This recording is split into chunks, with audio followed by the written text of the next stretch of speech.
2025년 1월 23일 이정훈입니다. 오늘 시사저널이 발표한 거에 따르면 조원 CNI에서 여론조사를 했는데 보수의 후보로 김문수 씨를 내세우면 고용노동부 장관이죠. 이재명을 이긴다. 네. 46.4 대 41.8%. 네. 오차범위이긴 하지만 4.6%포인트 이긴다고 나왔습니다. 오세훈 씨를 보수의 후보로 내세우면 근소한 차이로 지는 걸로 나왔습니다. 이재명한테. 42.7 대 41.1. 그러니까 한 1.6%포인트로 오세훈은 지고 홍준표 시장을 이재명하고 붙이면 43.7 대 43.0. 0.7%포인트 차이로 홍준표가 이긴다.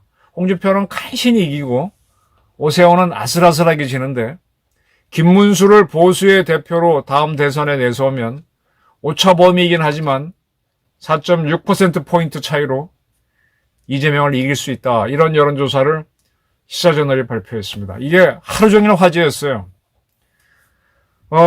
지금 윤 대통령 탄핵 심리가 시작되면서 두 가지 현상이 지금 드러나고 있죠. 조선일보의 전 주필인 김대중 선생이 쓴 글.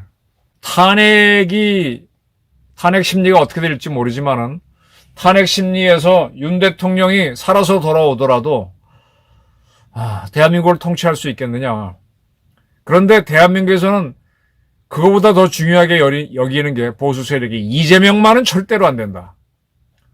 그러니까 윤 대통령이 탄핵에서 살아 돌아오면 이재명은 그 사이에 유죄가 나올 가능성이 높으니까 이재명은 날아간다. 네. 그런 경우에 이재명이 날아가면은 윤석열 대통령도 역할을 다한 것이니까 개헌, 4년 중임제 개헌을 국민투표든 국회 논의든 해놓고 또 그게 확정되거나 그런 상태에서 물러나는 게 어떻겠느냐. 그런 시각이 있습니다. 이런 시각은 제가 보기에는 비판적 윤석열 지지론으로 보입니다. 적어도 이재명 비롯한 좌파한테는 정권은 줘서는 안 된다. 그러나 윤 대통령도 이번 계엄으로 크게 미스가 있었으니 이재명을 제거하는 거를 마지막 업으로 보고 그다음에 물러나야 된다. 또 한 세력은 윤 대통령이 복귀해서 굉장히 정치적으로 위기에 처했던 네타냐후 이스라엘 총리가 하마스의 공격으로 벌어진 위기 상황에서 1년 이상 전쟁을 하면서 권력을 잡고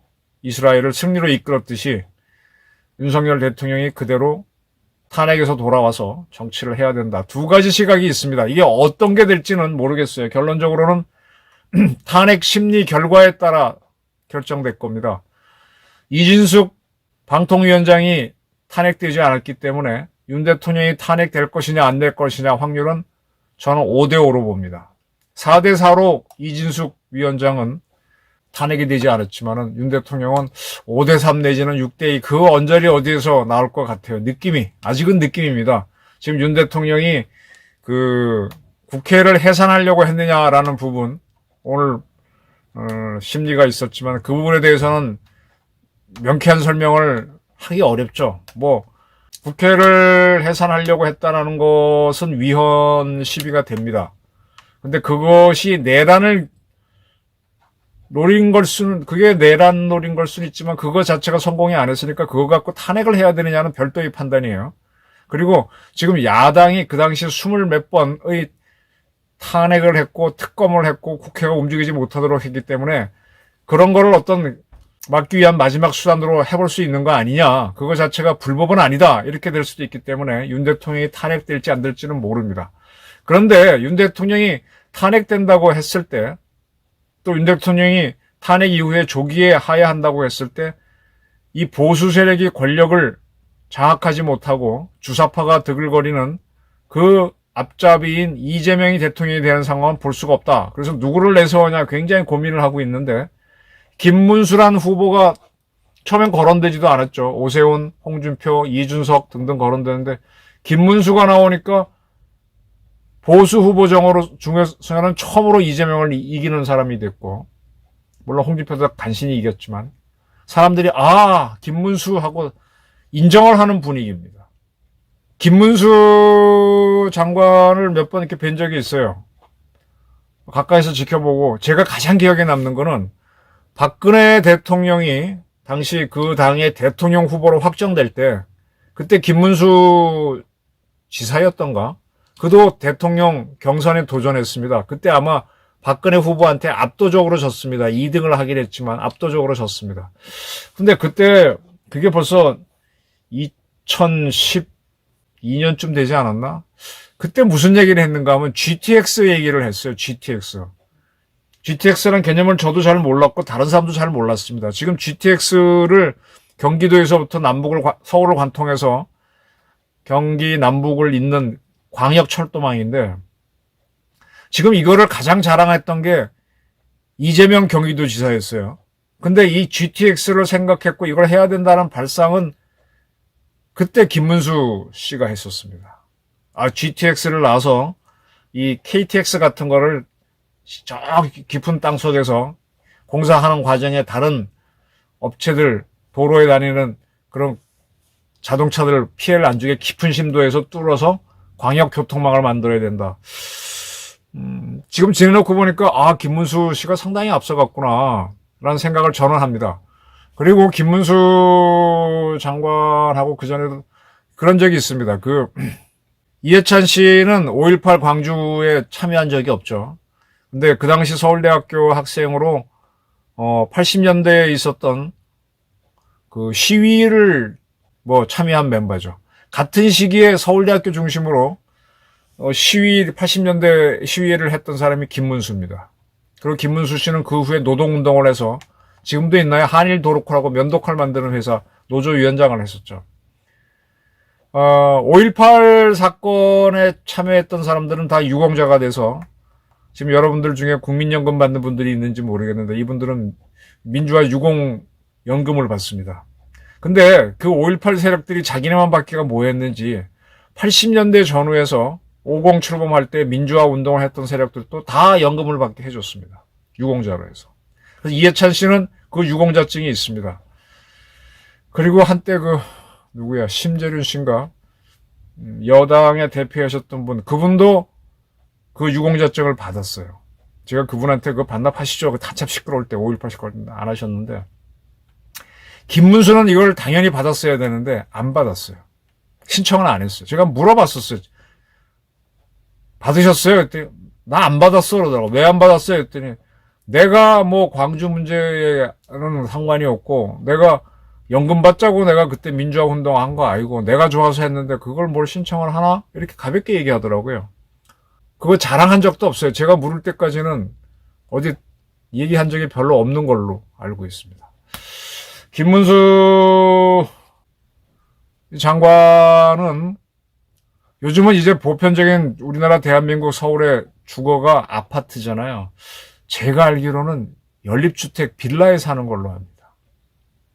김문수 장관 집을 잘 아는 사람이 없는데 이 양반 되게 단박해서 돈이 없습니다. 돈이 없어요. 그걸 김준호 목사도 그 전에 밝혔는데 서울시장 출마할 땐가 본인은 워낙 돈이 없으니까 이제 그를 후원하는 사람들이 돈을 만들어줬는데 16억인가 만들어서 하다가 쓰고 남았잖아요. 남으면 그거 다 나눠 갖거나 수고했다고 하는데 그거 도로 당에다 반납했을 겁니다. 되게 돈 욕심 없는 사람이에요. 그리고 개인적으로 이렇게 보게 되면 굉장히 머리가 좋다는 느낌이 듭니다. 단박하고 머리가 좋고 굉장히 쉽게 상황을 이해해요. 한 번은 이런 적이 있습니다.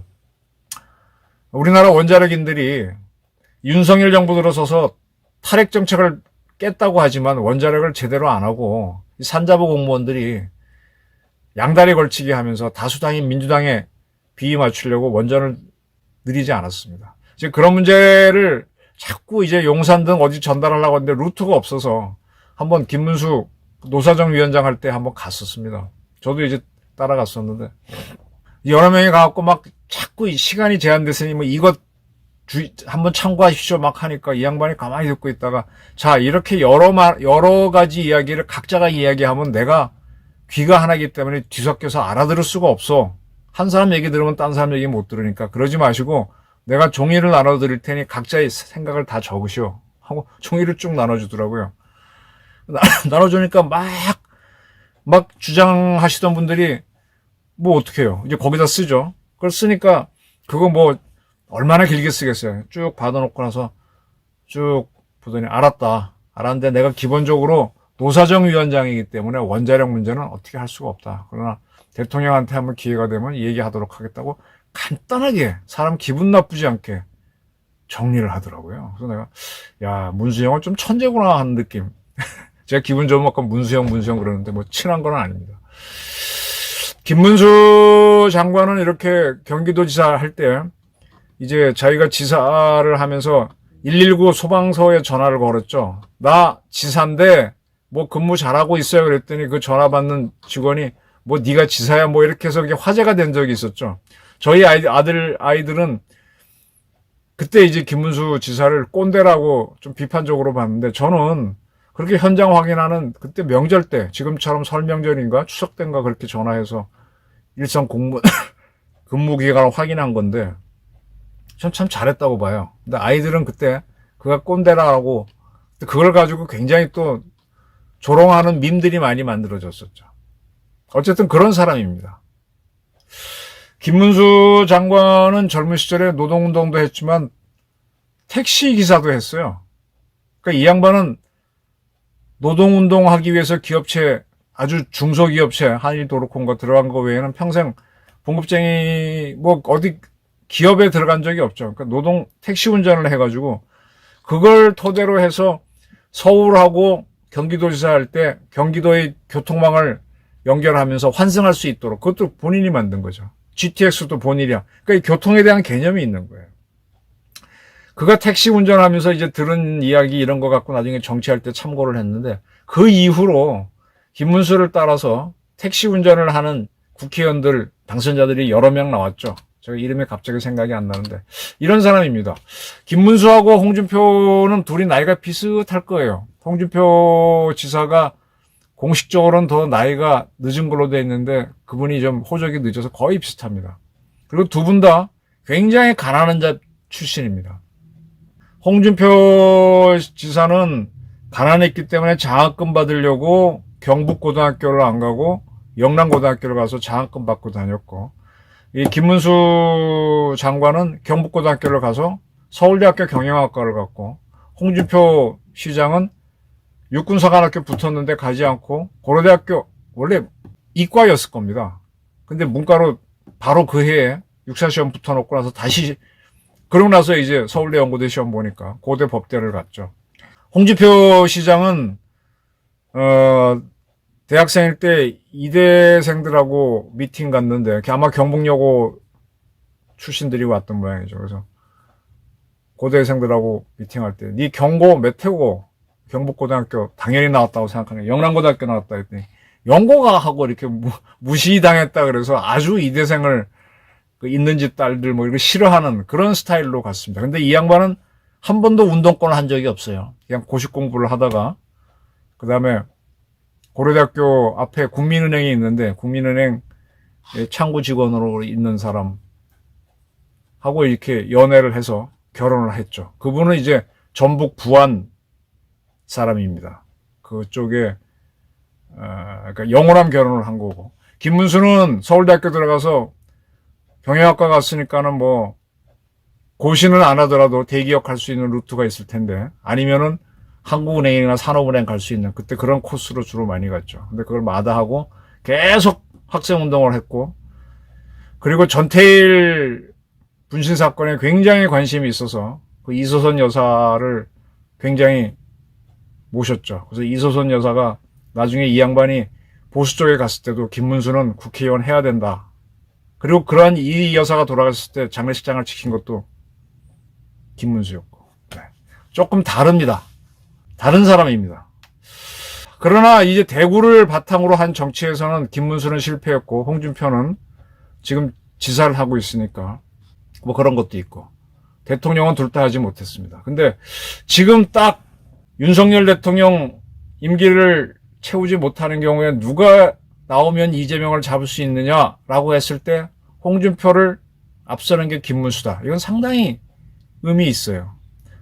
두 보수를 놓고 봤을 때는 저 입장에서도 김문수가 더 안정적입니다. 홍준표도 옛날에 뭐 어린 시절에 슬로머신 사건 수사하고 나서 인터뷰하고 한참 지내보고 매력적이에요. 옆에 있으면 참 재밌고 김문수 선생은 따라다니면 재미는 없어요. 큰 소리 치는 것도 없고 근데 참 영리하다. 그런 느낌. 그 다음에 단박하다.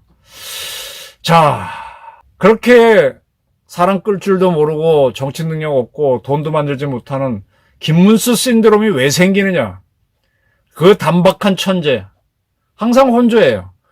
저도 지금 유튜브를 하고 있지만 그간 노사정 위원장 하기 전까지는 여의도에 한 오피스텔 빌려가지고 그도 유튜브 했습니다.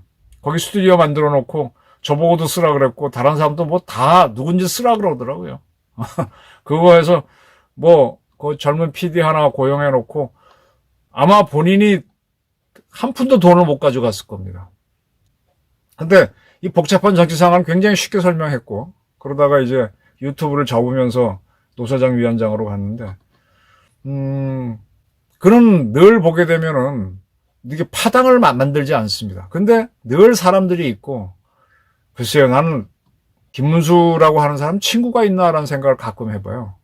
그냥 그를 좋아하는 사람들은 따라다니는데 보면 그는 특별히 그렇게 외로워하지 않는 솔로 같아요. 또 분명히 가난한 것 같은데 뭐 그렇게 가난한 티는 안 내요. 그렇다고 돈은 펑펑 쓰는 것도 아닙니다. 가난하지만 가난하지 않은 빈자고 외롭지만 외롭지 않은 솔로고 천재이지만 굉장히 뭐 거만하지도 않고 그렇다고 뭐 비굴할 수는 없는데 단박한 그런 사람입니다. 그런 사람을 지금 보수에서 차기 대통령 후보로 이렇게 인기를 끈다는 거는 이제 우리나라에 덮여 있는 그림자가 하나 거쳤기 때문입니다. 중국과 북한이 대한민국 여론 조성에 참여하던 세력들이 지금 한국에서 이번 서부지법 사태라든지 윤석열 체포 이런 걸 계기로 중국이 대한민국에 영향을 끼치고 있다. 이런 상태에서 딱 중국 사람 하나만 걸리거나 북한이 하나만 걸리면은 그대로 대한민국은 적어도 보수 세력은 반북으로 확 달려가니까 그들이 지금 못하고 있죠. 지금 새로운 중국 대사조차도 우리 눈치를 보고 있습니다.